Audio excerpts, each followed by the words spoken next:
ఉత్సవాలు మన ట్రెడిషన్ని ప్రతిబింబించే విధంగా, మన సాంప్రదాయాలన్నీ కూడా గుర్తు చేసుకునే విధంగా బ్రహ్మాండంగా ఈ ఉత్సవాలు జరిగాయి.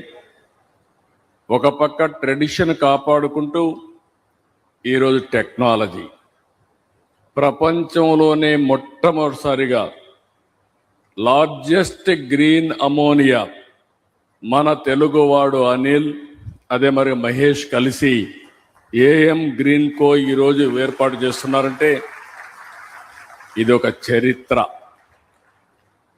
మామూలుగా మనకు ఒక అలవాటు ఉండేది, ఏదైనా ఒక ఇండస్ట్రీ పెట్టాలంటే ఒక రైస్ మిల్ పెడితే ఊర్లో వాళ్ళందరూ రైస్ మిల్ పెట్టేవాళ్ళు.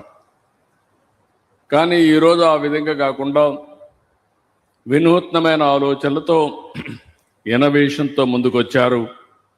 దీనికి మనస్ఫూర్తిగా ఇద్దరిని ప్రమోటర్స్ని, వారికి సహకరిస్తున్న ప్రతి ఒక్కరిని మనస్ఫూర్తిగా అభినందిస్తున్నాం.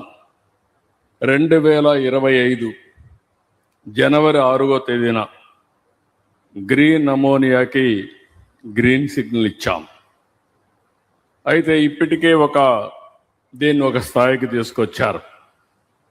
ఈరోజు నాకు ఏమాత్రం అనుమానం లేదు, 2027 మిడ్కంతా అంటే మే జూన్ కంతా కూడా మొదటి ప్రొడక్షన్ కాకినాడ నుంచి స్టార్ట్ అవుతుంది. 0.5 మిలియన్ టన్స్. ఇది ఒక చరిత్ర.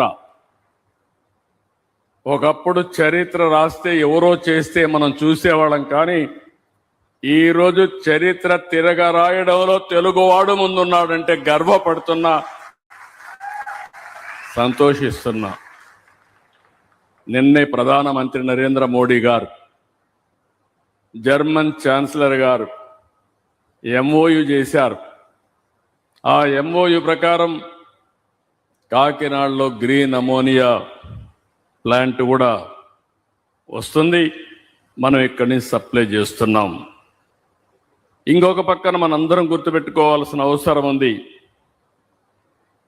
ఇక్కడ ఉండే ప్లాంట్ ఇప్పుడు నాగార్జున ఫెర్టిలైజర్స్ ఎగ్జాక్ట్గా 82, 83 ఆరో తెలుగుదేశం పార్టీ అధ్యక్షులు, వ్యవస్థాపకులు ఎన్టీ రామారావు గారు రాష్ట్రం అంతా తిరుగుతూ ఉంటే ఆ రోజు ఎన్నికల్లో అందరూ అడిగింది ఒక ఫెర్టిలైజర్ ప్లాంట్ కావాలని చెప్పి అడిగారు.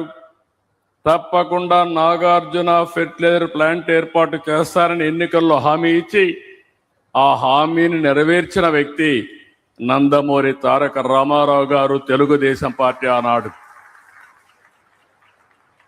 అదే ఆ రోజు మీరు చూస్తే గ్రే అమోనియా, అలాంటి గ్రే అమోనియాని ఈరోజు గ్రీన్ అమోనియాగా తయారు చేశారంటే ఇది మరొక చరిత్ర. 4 డికేడ్స్ తర్వాత చాలా మందికి అనిపిస్తుంది అమోనియా ఏదైతే ఉంది, మనం అంతా కూడా యూరియా వేస్తూ ఉంటాం కాబట్టి ఇది మామూలు అనుకుంటున్నాం, కానీ ఇది ఒక పెను మార్పు అనే విషయం మీరు గుర్తుపెట్టుకోవాల్సిన అవసరం ఉంది. ఇప్పటి వరకు ప్రపంచం మొత్తం బొగ్గు, చమురు, సహజ వాయువుతోనే సాంప్రదాయ ఇంధన